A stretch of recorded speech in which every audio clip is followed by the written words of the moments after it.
Thank you, Jeff. Thank you, Tim and Lake Region. It's great to have an opportunity to be with you all this morning, talk about these important issues, have a chance to dialogue, kind of talk about in an informative way what's going on in the industry today. And as was already alluded to, there is so much going on in the industry, and I'm going to specifically try to talk about the 2040 legislation, which is definitely a huge example of the change that's going on in our industry, a big example of legislation here in Minnesota that we've been working on with our membership at MREA. I'm going to talk about that a little bit and then try to talk about how that intersects, especially with a couple of our key priorities as cooperatives. That is making sure that we can keep the lights on every time you reach for the switch, that we keep the system reliable, and that we keep electricity as affordable as possible. So how does this big change, and especially this big 2040 legislation, intersect with those priorities of reliability and affordability? And it's great to be here in a forum where we can bring the community together, just kind of share what we know about these things and what the questions are about these things, because there's certainly a lot of questions, and be able to engage with member owners. That's what co-ops are all about, is working in their communities, and it's a great opportunity to be part of that with you here this morning. So Minnesota Rural Electric Association is the statewide association for all the rural electric cooperatives in the state. There are 50 of them. Only Texas has more rural electric co-ops. Of course, we don't want to be bigger than Texas, so they're all members of ours. 85% of the land mass in the state is served by rural electric co-ops at 1.7 million Minnesotans. About a third of the population of the state is served by rural electric co-ops. We worked on the 2040 legislation on behalf of the co-ops, and the legislature is wrapping up its session as we speak. And so we've been very active working on energy policy issues across the legislative session at MREA with our membership. We do other things as well. Safety is a huge priority. That was mentioned this morning, communication and education. So it's a great opportunity to work with our membership on a number of areas. And specifically wanted to share the work we've been doing and what's been happening at the legislature this session on the 2040 bill. How many people have heard of the 2040 bill? Yeah. I would expect most of you have. I would say it's the biggest piece of energy legislation that the state has ever passed. Huge piece of energy legislation. Passed in about 1 month, the first month of the legislative session. But it's not that they first came up with the idea when they went to St. Paul this year. This actually had been passed in essentially the same form in a prior legislative session. So they came into the session knowing what they wanted to pass. The House had passed it in the same form. It didn't pass in the Senate in prior sessions. But the Senate, either the people in the Senate had already advocated for it in prior sessions, or the new senators that were coming into the Senate to provide a majority for the DFL had ran on the platform. So this was the second key vote. Abortion was first. This was the second key vote in the session, where they held their caucus together for the DFL and passed this piece of legislation. So it passed within a month of the legislature coming into session, roughly a month. The governor signed it on February 7th.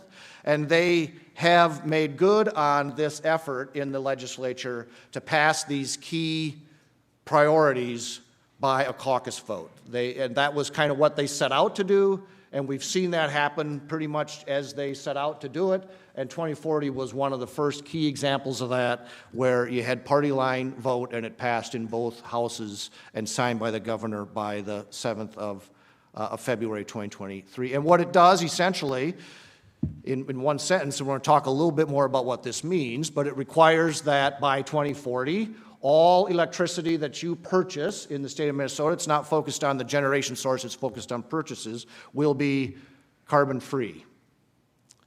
It also sets interim targets. It's not just that you get there by 2040, which is soon in the electric utility business, but it also says by 2030 you have to be at this point, by 2035 you have to be at this point, and by 2040 you have to be carbon-free. And in addition to carbon-free, it also reinforces and increases our renewable energy standard. We've had a RES, or a renewable energy standard, in the state since 2007. to say that we had to be at least 25% wind and solar, essentially, from a concept standpoint. Those renewable energy standard numbers were also increased into the future as part of this bill. Now, it's important to note that we were already rapidly decarbonizing as a state prior to this bill passing. This is a path that is not new for Minnesota. It's not new for the nation, certainly not new for Minnesota.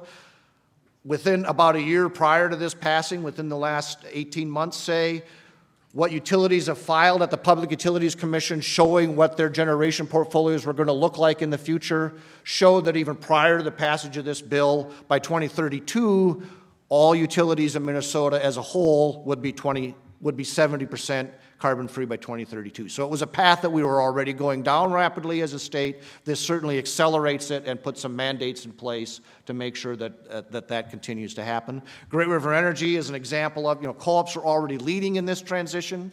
Great River Energy, for example, which is where Lake Region Electric Cooperative gets their wholesale power from, and they're going to speak to us about their future plans now in light of the 2040 bill in a little bit. But even before this, they were committed to an 80% reduction by 2032 of carbon. So co-ops were already leading in this path to transition to renewable energy. But by passing this bill, Minnesota is not unique, okay? This is not something that no one else in the nation is doing. In fact, 21 states and territories have already acted on kind of similar concepts. So I want to be clear that this is not just something that Minnesota has baked up and no one else is doing. But the other thing that's worthy to note is by passing this bill a few months ago, we have now jumped pretty far into the lead, if you will, on the aggressiveness of what this standard establishes. So the District of Columbia and Rhode Island, both really big, a lot of our resources come from those two areas.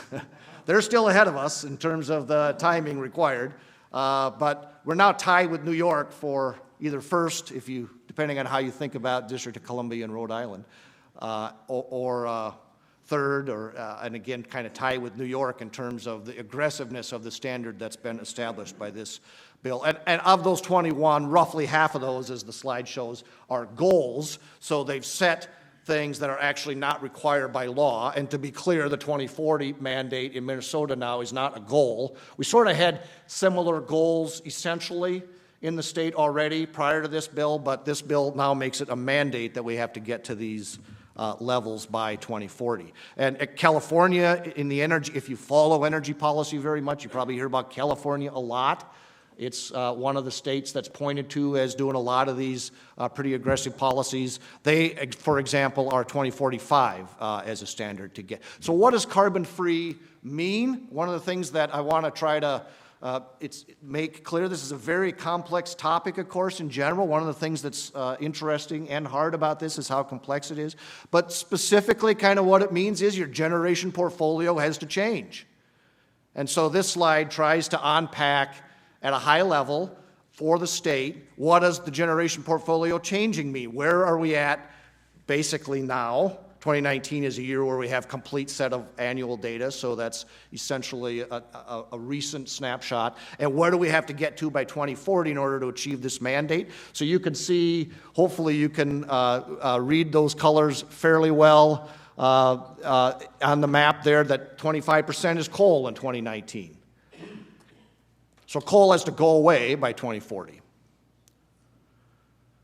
And the specific links at the bottom of this slide, or if you search MISO, I'm going to talk about MISO and their reliability concerns in a moment, but if you search MISO, you can actually see any particular moment of the day what our generation resource portfolio looks like right now, because they're tracking that in real time. It often looks pretty similar to this 2019 total. So you got to get the coal to zero. You got to get natural gas to zero. Again, that's a significant part of this slide of the 17.5%.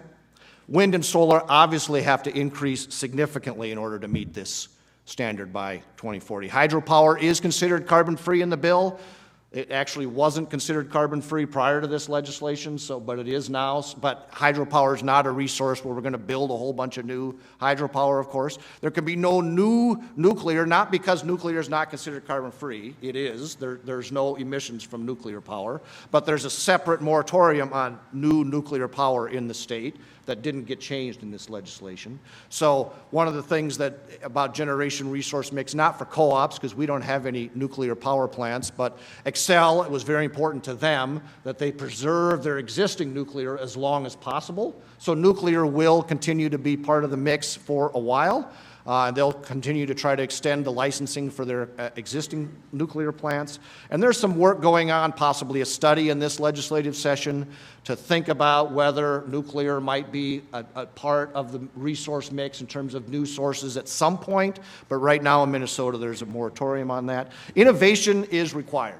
Okay, so this is the two kind of major themes here are, here's a little bit specifically about how the generation resource has to shift, and the other major theme is you certainly have to increase wind and solar a lot, but you also have to do some innovation to figure out how you're really going to get there and keep the system reliable and affordable in the 2040 timeframe, because because there's a lot of generation that has to be available, and you have to make sure that it's there all the time and reliable. And another key thing to understand about this is the generation portfolio is not just sort of a sideshow in the electric utility industry.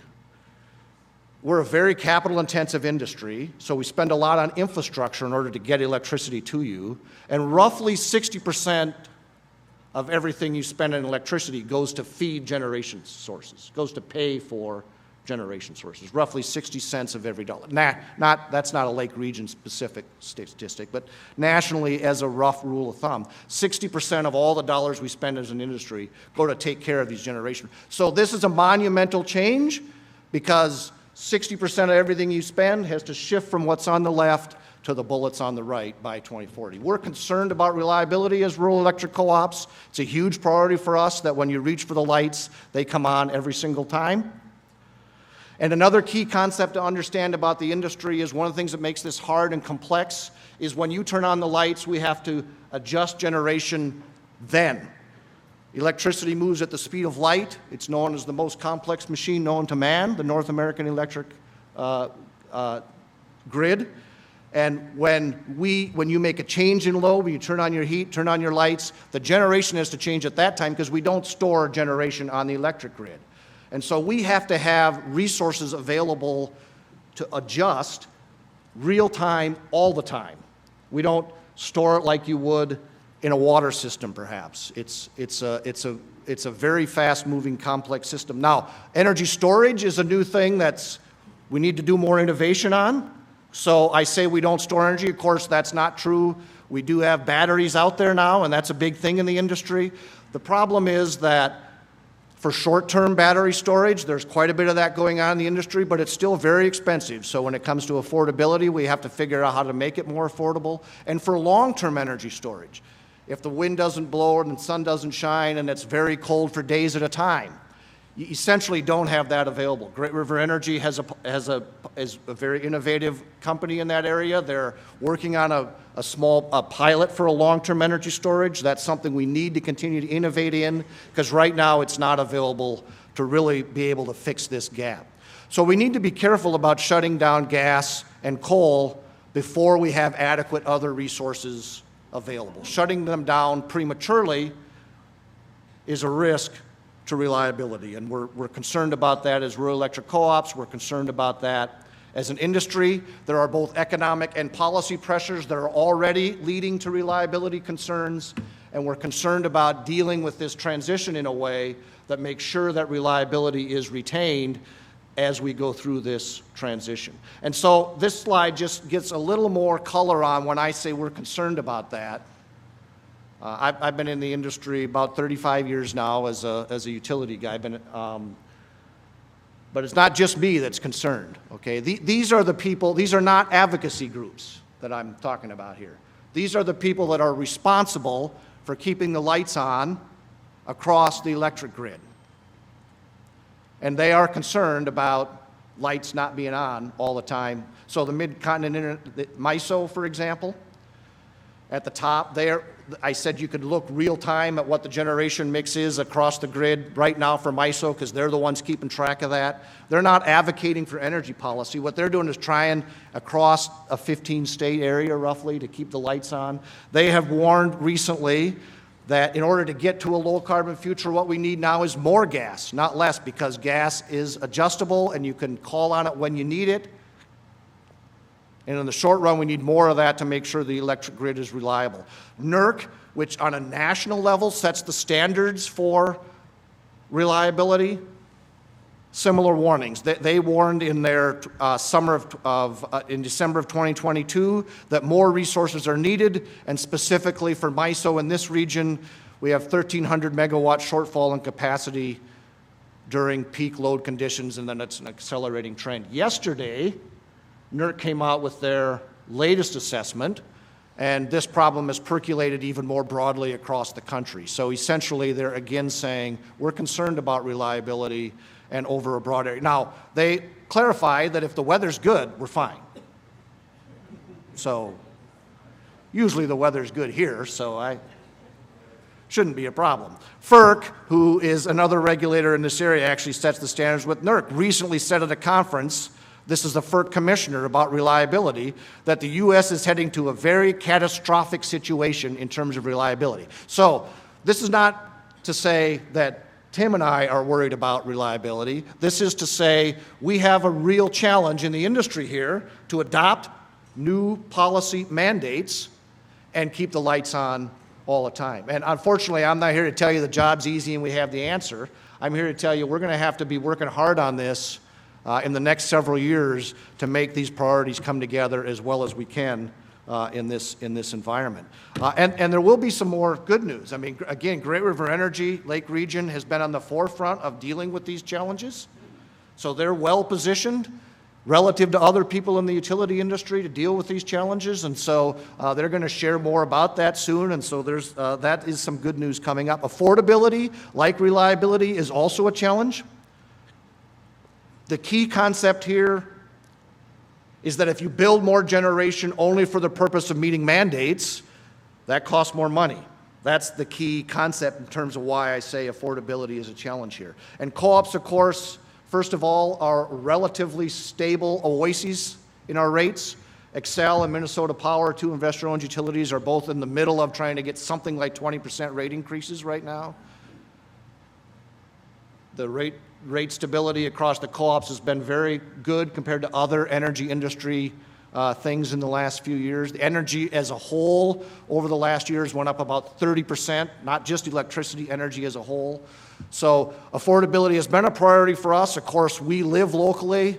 The people that govern Lake Region pay the electric bills for Lake Region, so inherently in our model, affordability is a priority. Supply chain's also an issue right now for affordability. So this is another aspect that we have to pay attention to, and the 2040 bill continues to add some more pressure. Now, Tim mentioned that we were able to get some amendments to this bill, so I'm very pleased that that happened. It was a big step forward in terms of us being able to deal with this new mandate in a way that helps to respect reliability and affordability. The co-ops were the only organization at the legislature that got amendments to the 2040 bill. So I'm pleased about that. I think it was a good achievement. And specifically, I'll talk about those, but a couple, they're related to these renewable energy credits, so I need to tell you what those are in the bill. Renewable energy credits are if you generate wind, but you don't have to prove it was wind or solar, then you can sell a credit, you can sell the attribute that it was wind into a REC market, into a renewable energy credit market. So you don't have to prove to a regulator that it was wind, so you can peel off the fact that it was and sell that into a market. This bill allows you to buy and sell out of that REC market if you're still using gas or coal by 2040. So one of the things that this bill allowed you to do is when I say carbon-free by 2040, if you do still need 5% gas in order to meet your peak loads, you can buy 5% RECs to consider that carbon-free, okay? So that's an important relief valve in the bill. because we're going to need gas for the foreseeable future, as I just highlighted MISO saying, for example. So this REC concept allows you to do that in the bill, and the Public Utilities Commission can step in and say reliability and affordability are at risk, so we're going to hit the pause button. We're going to make some adjustments. So that's another relief valve that's in the bill. One of the amendments I mentioned, I'm going to talk next about the amendments we made. One of the amendments we fought for was that really should be our boards for co-ops, because we're not regulated by the Public Utilities Commission in most respects, and we shouldn't be. We're regulated by locally elected people that pay our own electricity bills. They should be the one monitoring these relief valves for us. That argument did not prevail. So co-ops, like the rest of the utilities in the state, will be going to the Public Utilities Commission if we feel these standards are threatening reliability and affordability to too great a degree, and we'll be making a case for that to make adjustments in the standards, which is allowed under the bill. So the fact that we are able to work across the aisle as co-ops as effectively as we are is certainly one of the key reasons, as well as our engagement with our communities. The fact that our directors and you all as co-op members engage with our legislators to talk about our concerns, and again, we're able to do that in a bipartisan way. Those were really the key reasons why we were able to achieve some amendments here. And one specific amendment is, I had to talk about what renewable energy credits are in order to set the stage for an important amendment we got is by 2030, that's the first timeline. Remember, the bill is 2040 carbon-free, but it sets interim targets. It's by 2030, you actually have to be 80% carbon-free. Except for, under our amendment for co-ops, that number is 60%. That puts us in much better position, not just for GRE, which again has been a leader at getting to these standards already, but even for the other co-ops across the state, puts us in a much better position by 2030 to be able to do that without buying RECs. Because if you couldn't meet the 80%, you had to go to this REC market and purchase wind and solar attributes that other utilities didn't need. And 2030 is tomorrow in the industry. So one of our arguments was, you're not going to change the generation portfolio by 2030 because nobody can build anything that fast. So you're really just telling us we have to go to the REC market. And for co-ops, if we go to the REC market, electricity rates are the direct, we don't have a profit motive. That just means electricity rates are going to go up. So this change for the 2030 standard should be a big help for co-ops for affordability, in that it really puts our members in a position of being able to meet that 2030 target, most likely with resources that are going to be available by then. Also, partially clean generation counts. So we have co-ops that are working on carbon capture technology. That means that you have a gas or a coal plant. That's not carbon-free, of course, but if you can put the carbon in the ground, that's one of the innovations being worked on in the industry. If you can put the carbon in the ground, then it becomes carbon-free. That is a pilot kind of effort that's being worked on across the country, including by co-ops. You can't put 100% of the carbon in the ground the way the technology works, but you can put 80, 90% in the ground. And so we were able to get an amendment to say, well, let's allow that plant to continue to operate, and we'll consider it 80 to 90% carbon-free then, because 80 to 90% of the carbon is going in the ground. So that's another important amendment that we were able to achieve to keep the ability to have innovation in that area as an option in the electric market as we go forward. Also made some adjustments to the way RECs are considered in the market. Permitting reform is badly needed to balance reliability and affordability with these new mandates. And it's another huge topic in and of itself, so I won't be able to get into all the details, but it's definitely an area that we're working on at MREA, we're working on at NRECA, we're working on as co-ops, is that the rules were never meant to say you shouldn't build infrastructure, the permitting, NEPA and these kinds of rules. They were meant to say when you build, you should go through a process to do it well. But they've turned into more of a challenge with getting anything built. NIMBY, not in my backyard, has turned into banana, build absolutely nothing anywhere next to anyone, which is rapidly becoming nope, not on planet Earth. That needs to be reformed, because for any of this to work, we have to be able to build infrastructure and to build it more rapidly than we have in the recent past. The estimates about what does more rapidly mean vary widely. If anybody's looking for definitive answers, I would say as a 30-plus year industry person, we just really don't have them, but we know that there are areas that have to change, and one of those is we actually need more infrastructure, and we need it more rapidly than we've been able to build it in the recent past.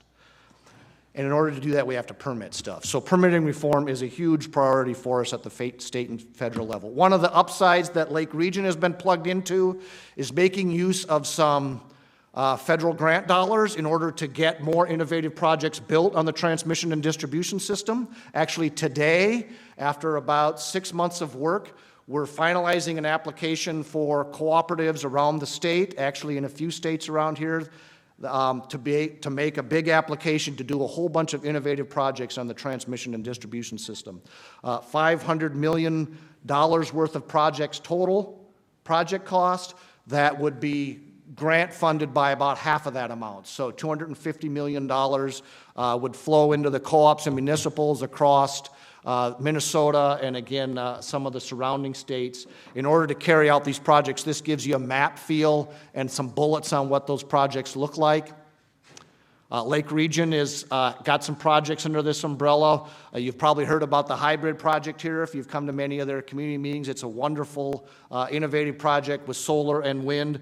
Included in this bucket, there's about 300 separate projects in this effort. One of those would be here at Lake Region to allow that hybrid project to connect to different distribution systems so that it could be even more effective and provide energy in more circumstances to different circuits.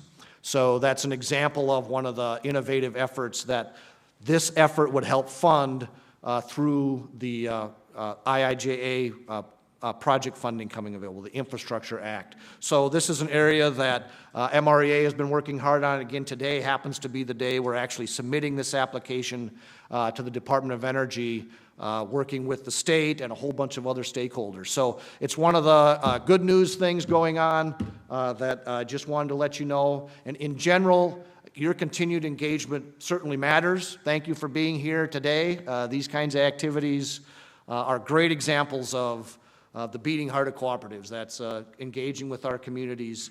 We don't need more mandates as we make this transition. And if you want to stay engaged, you can look at our website and social media sites.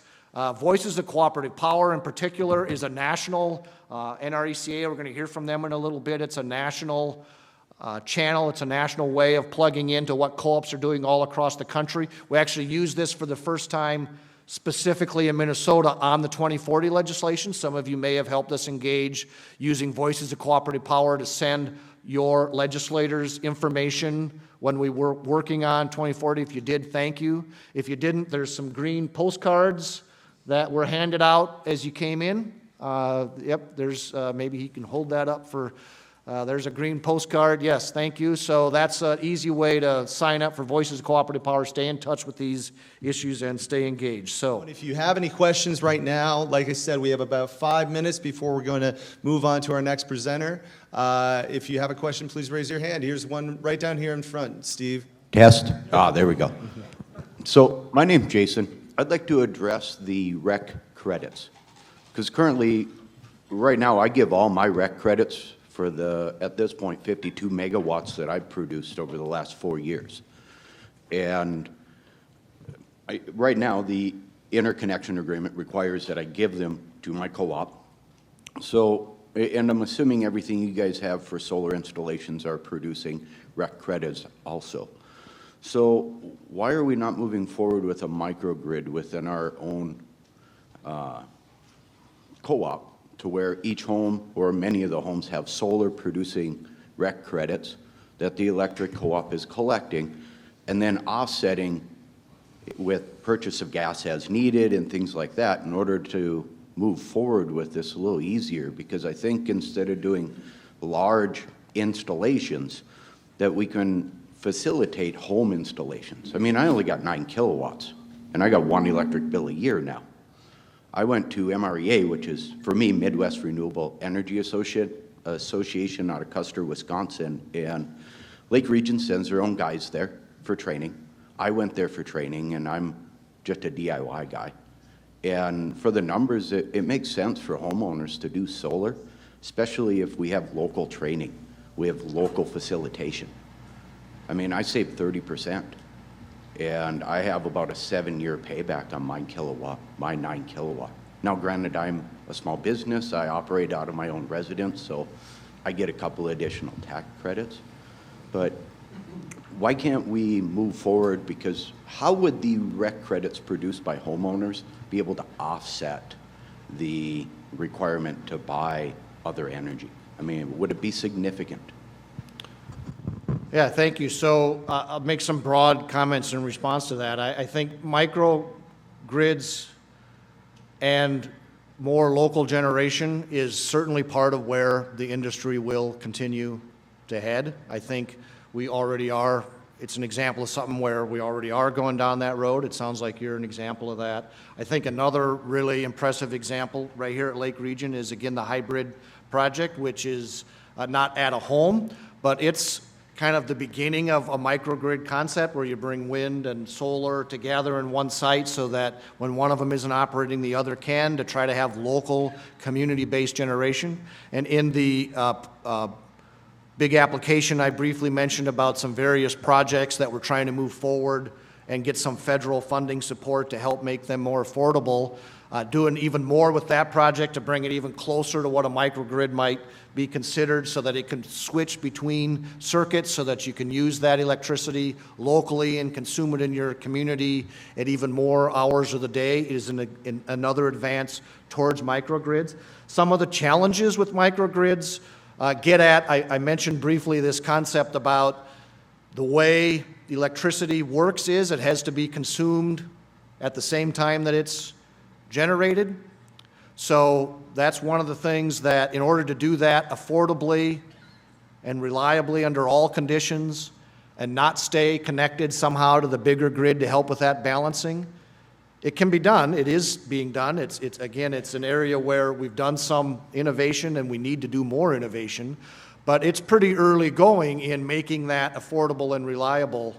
Battery storage, again, which I mentioned in passing, would be a key part of being able to make that more economic, more reliable in a broader set of circumstances that's being worked on. Now, in terms of, you mentioned RECs a couple of times. Of course, the details of managing the RECs is more of a Lake Region question, but I would just say it's another thing that will become more important for co-ops, for the industry in general, is thinking about the way that those RECs are assigned and managed, because generally, the RECs are going to be more valuable in the future than they have been in the past because of these new policies.